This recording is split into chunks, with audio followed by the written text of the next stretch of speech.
आता आपण विश्राम करा देवा. होय महर्षी.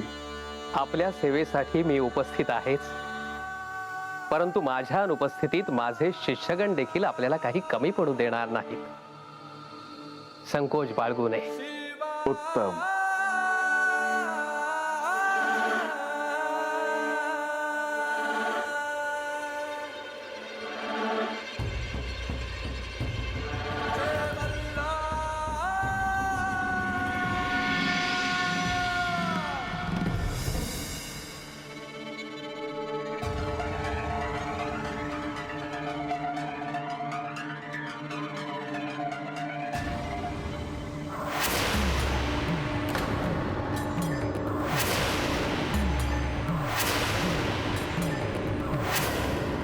यावे मुनिवर.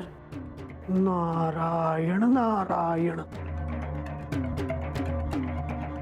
देवी, माझा नमस्कार स्वीकार करावा देवी. नमस्कार पोहोचला. बोलावे.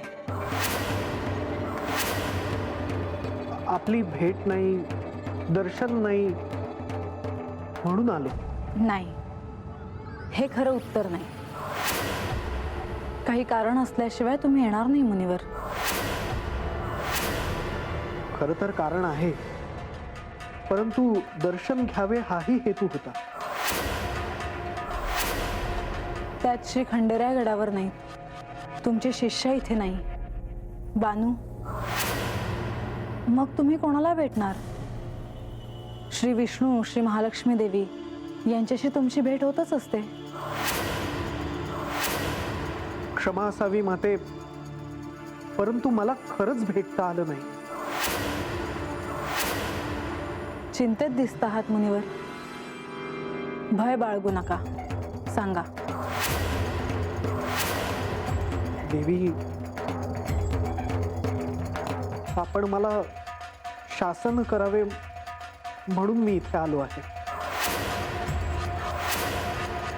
मी तुम्हाला काय शासन करू? असे काय केले आहे तुम्ही? मला अभय द्यावे देवी. म्हणजे नक्कीच भयंकर काहीतरी घडले आहे, की तुमच्यामुळे घडले आहे. तरीही मी अभय द्यावे. देवी, माझा हेतू चांगलाच होता, परंतु मी जसे ठरवले तसे घडले नाही. म्हणजे माझ्या हातून थेट अपराध घडला नाही म्हणून अभय दिले तुम्हाला मुनिवर. सांगा. क्षमा असावी माते, परंतु माझ्याच मुळे श्री खंडेराय बानूच्या वाड्यावर राहायला गेले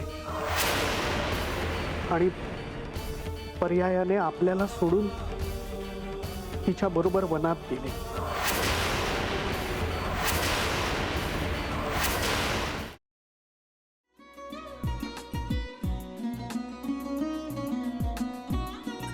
लावू का?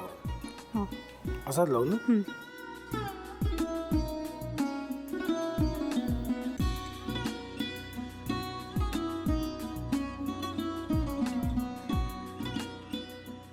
आता काय करायचंय? आता आपण ड्राय स्टफिंग दुसरं काय करणार आपण त्यात? आपण ह्याच्यात मेयोनीज न टाकता बाकीचे सगळे साहित्य टाकायचे. अच्छा, हे सगळं. ऋतू, माझा तर विश्वासच बसत नाहीये. म्हणजे अगं बहिणी आमचं लग्न व्हावं म्हणून किती प्रयत्न करत होते, आणि ते सगळं करताना की शिवच्या आम्हाला माहिती पुरवते. नाही, मला नाही वाटत. गौरी, खूप चांगली आहेस तू, म्हणून तुला सगळं जगत चांगलं दिसतं. पण शिव उगाच बोलला असेल का? त्याच्यावर विश्वास नाहीये का तुझा? शिववर पूर्ण विश्वास आहे मी माझा. पण तो आता हे जे काही करतोय ना, म्हणजे निशा बहिणी समोर त्या राधिका सोबत फिरण्याचं नाटक वगैरे, ते त्याचा काही उपयोग होणार नाहीये. अगं असं कसं म्हणतो? अगं नीलिमा, जतीन भाईंचा कॉल आहे. हो माहितीये. रिसीव कर ना. अगं बघ, कट झाला. आता तू रिसीव केला नाहीस म्हणून ते मला करतील. पुन्हा आला बघ. घे बघू. हे एक ना एक दिवस घडणारच होतं. आता मला कळलं तुम्ही 2 दिवस झाले काय सांगत होता ते. बनू हे संकेत असतात आणि हे ठरवून येत नसतात. मी बाहेर तुमची वाट बघते.